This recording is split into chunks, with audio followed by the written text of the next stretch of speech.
Back in 2020, Vicarious Visions released a remake of the first two Tony Hawk games in a collection aptly named Tony Hawk's Pro Skater 1+2. The game received critical acclaim and became the fastest game to reach 1 million units sold in franchise history. Plans were made, even before its release, to remake Pro Skater 3 and 4.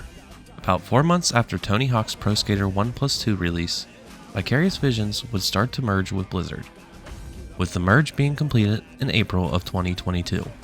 With Vicarious Visions being absorbed into Blizzard, Activision needed to find another developer to take on the Pro Skater 3 and 4 remakes. They even were taking pitches from other studios, asking them what they would do if given the chance to make a game for the series. Jump ahead to October 3rd, 2023, Tony Hawk's Pro Skater 1+2 gets a Steam port developed by Iron Galaxy, who would then go on to develop Tony Hawk's Pro Skater 3+4, which brings us to today. Tony Hawk's Pro Skater 3+4 sets out to recapture the magic of both Pro Skater 3 and Pro Skater 4, using the foundation laid by Vicarious Visions. In this video, I've set out to make a case for whether or not Iron Galaxy has created good or bad remakes out of these two games. I'll be considering what has been added and what has been left out when compared to the original releases.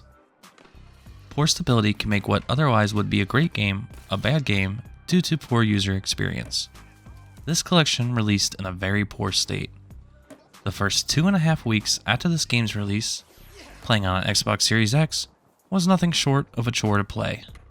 The game would consistently fail to load into any of the modes that had to do with gameplay. I'll give you a quick demo of what it was like trying to play the game when it first released.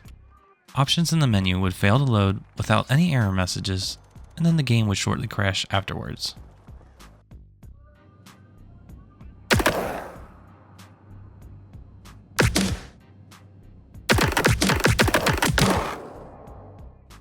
The game also has a tendency to hitch, especially when using the quick resume feature. As of July 29th, an update was rolled out that appears to have greatly increased the stability of the game, at least in my experience on the Xbox Series X. Since the update, for the very first time, I'm able to open the social tab without the game crashing. Another feature that wasn't working before the update was the ability to search for user-created parks. Regardless of the quality of the remasters, the game should never have released in the state that it did. With those issues seemingly behind us, let's go ahead and move on to the actual content. The music has always been a vital part of any of the Pro Skater games. This is a very subjective topic, so I won't be spending time arguing for or against what tracks should and shouldn't be included. What I will say is Pro Skater 3 had 20 tracks, while Pro Skater 4 had 37 tracks on the PC. The remake has a total of 59 tracks, which is the same exact amount of tracks as 3 and 4 combined. Out of those 59, 10 are returning songs from the original games. I would like to see a few more returning tracks than what we got, especially when you consider the fact that some bands weren't even asked if they'd like to return. Besides that, I'm overall happy with the amount of tracks for the most part and which ones were chosen. In order to determine if this is a good remake, we need to compare it to the originals. Starting with Pro Skater 3, I'm really happy with what Iron Galaxy has done here. The levels both look and play great while remaining mostly faithful to the originals. They even managed to recreate some of the more subtle visuals, like the cruise ship being visible in the distance on the level Skater Island. That's not to say that nothing's been changed. Take the car chase in Los Angeles for example.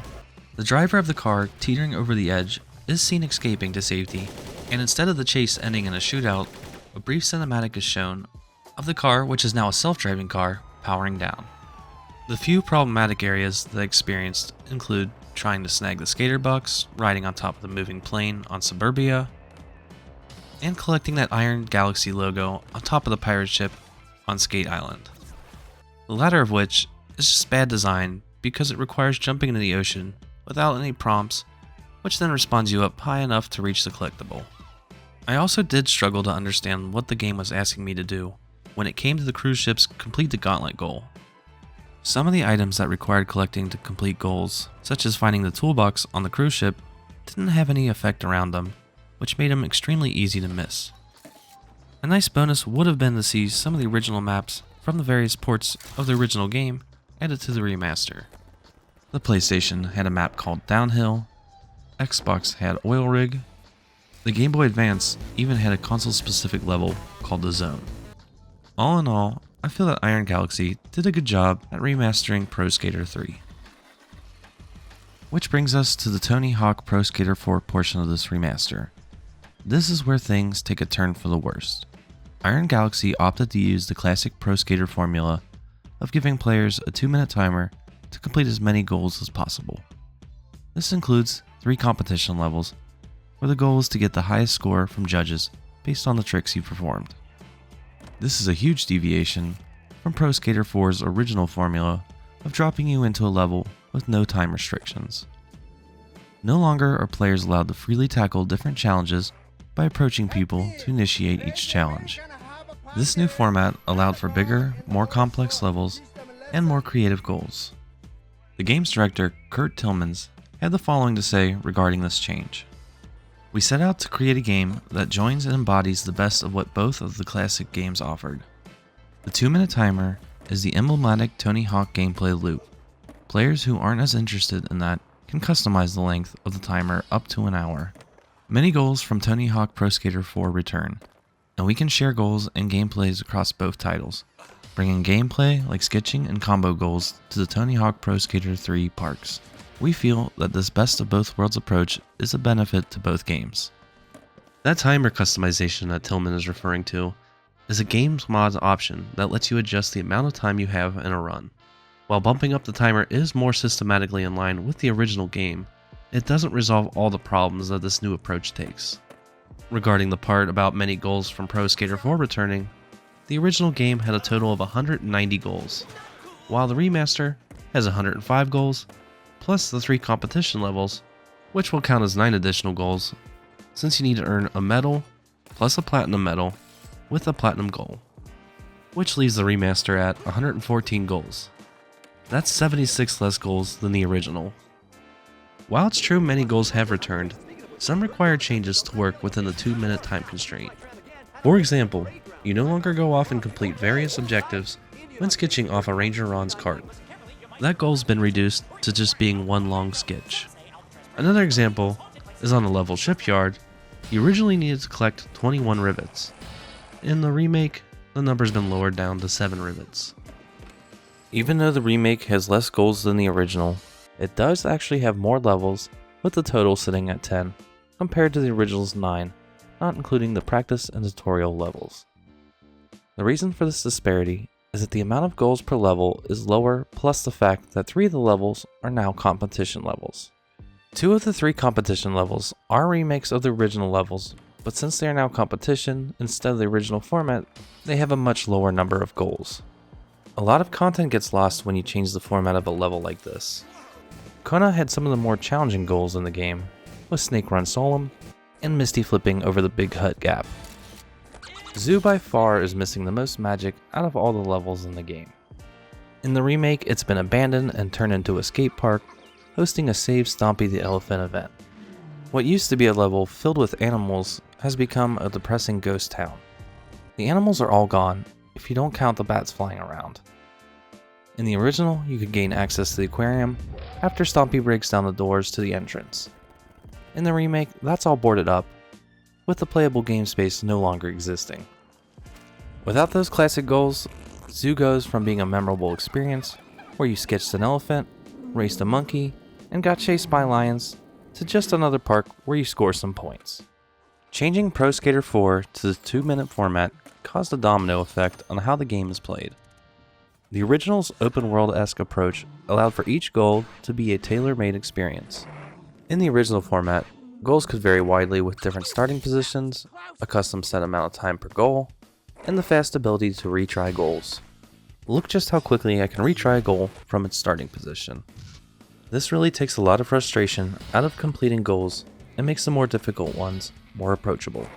If you have a goal that you started but never completed, or just want to replay one, you can easily do so by pausing the game and viewing the goals, selecting the one you want to play, and bam!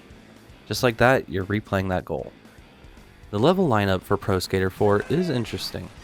Both the levels Carnival and Chicago were present in the majority of the Pro Skater 4 ports, but neither make a return for the remaster. Chicago is understandable, since this was a level taken from the Matt Hoffman's Pro BMX2 game, but Carnival is an odd omission. Referring back to the Kotaku interview, Tillman referred to cutting these levels as creating a unique experience rather than just a predictable remaster. That reasoning doesn't sit well with me because predictability isn't inherently a bad thing, especially when it comes to creating a remake. Remaking a loved game comes with the expectations to revive what made the game loved by players in the first place. Purposely not remaking content in the name of being unique is just poor judgment. On the bright side, 3 new levels were created for this remaster, those being Movie Studio, Water Park, and Pinball. Movie Studio is a competition map, while Water Park and Pinball are more traditional maps. The other console-exclusive levels from various ports of Pro Skater 4 that are not in this remake include the original PlayStation exclusives, Sewers and Little Big World, and technically the practice level as well, which can be seen in the main menu's background in the original game. A number of features found in the original didn't make the cut for this remaster. Hidden throughout the levels were these sort of mini-games that you could play. They were simple little games and were never Pro Skater 4's strongest suit, but they were one of the ways that stood out from the previous entries in the franchise. They added some variety to the game, encompassing everything from sports to gambling to saving seals from sharks and even dodging monkey feces. A small and easily overlooked feature from Pro Skater 4 that would have been a nice addition to the remaster is skaters having what I like to call damage states. If you fell a few times in the original, your skater would become bruised from their falls. Check out that bruising on the elbows. Another great feature worth pointing out that didn't make it to the remaster was the ability to create custom restarts. This feature worked by allowing you to restart in a specific spot of your choosing, sort of like a custom checkpoint.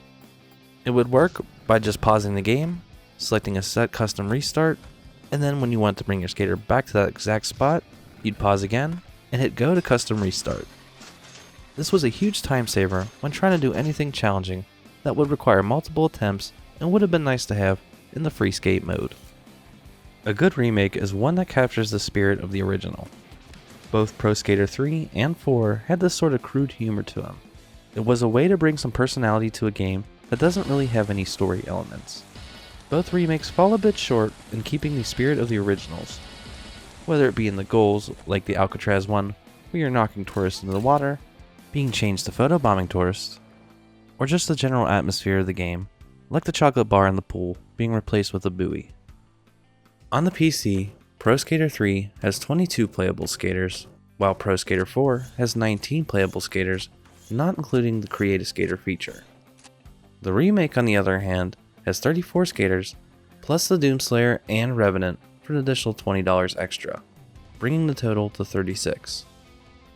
While selection of real-world skaters is great, the guest skaters lineup is a bit disappointing. I'd classify guest skaters as characters that you normally wouldn't find riding a skateboard. While I do like the choices of the characters selected, I would have liked to see more of them. Pro Skater 3 alone had more guest characters than the remaster has. And speaking of skaters, I want to take a moment to touch on the Create a Skater feature in this game. While it's great to see this feature return, there is a number of disappointing omissions. You can't adjust the proportions of your skater, there are 0 options for glasses, backpacks, or even backwards hats, and on top of all that, there's a noticeable lack of goofy items present in the game. And that's not to say that there isn't any at all, it's just that there's way less this time around. Another returning feature is the Creative Park. Now this isn't a feature I have a whole lot of experience with, but I did want to cover it as it's part of the original games. Some of the standout improvements over the originals include custom goals around your parks, smart objects, placeable NPCs, and boost pads. While great additions, there's also been some downgrades, like the lack of ability to change your park size, the inability to lower pieces through the floors, as well as no longer being able to place gaps throughout your map. The multiplayer side of things has a decent variety of game modes, including a brand new mode called Hawk. There's also cross-platform support, which is a big plus.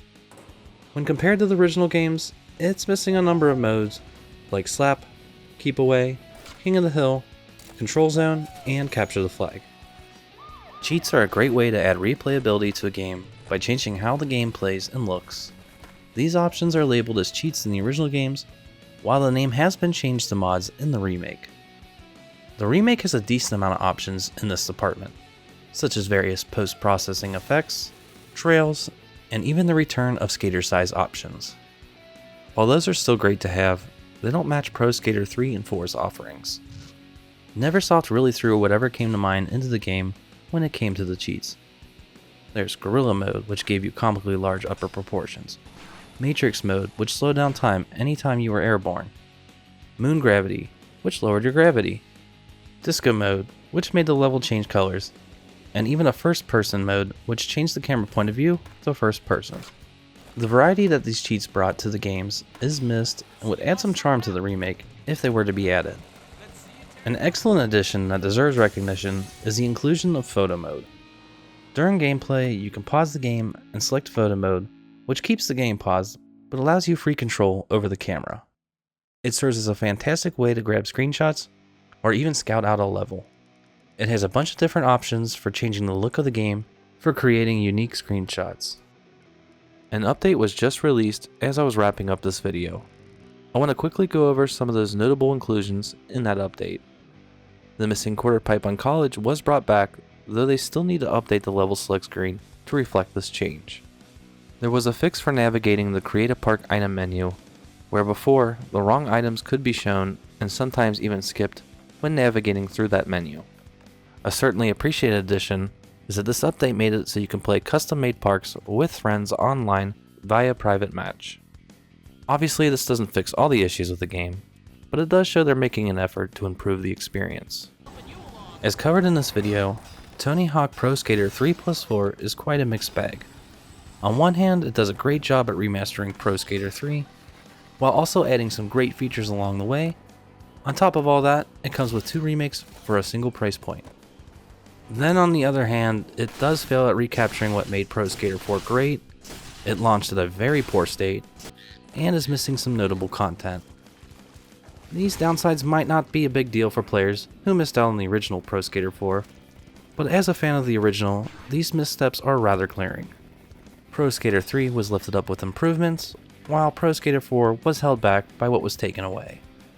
That's not to say I didn't enjoy my time with this collection, but I can't help but to wonder how much better it would have been had Pro Skater 4 not been altered so severely. I highly recommend anyone watching this video to hunt down an old copy of Pro Skater 4 and see what this game was actually like. For the gameplay in this video, I opted to use the PC version with a fan-made party mod patch applied. This fixes up a few issues with the PC port and improves input handling. I'll provide a link to the mod in the description for anyone who wants to check it out. It will be interesting to see what's next for the Tony Hawk series. Will it be a new entry for the series, or possibly a remake of another game? If it's the latter, I genuinely hope they manage to recreate the game without sacrificing what made it special to the series in the first place. That'll do it for this video. If you enjoyed what you saw, consider hitting that like button and subscribe to my channel for even more content. Thanks for watching, and have a good one.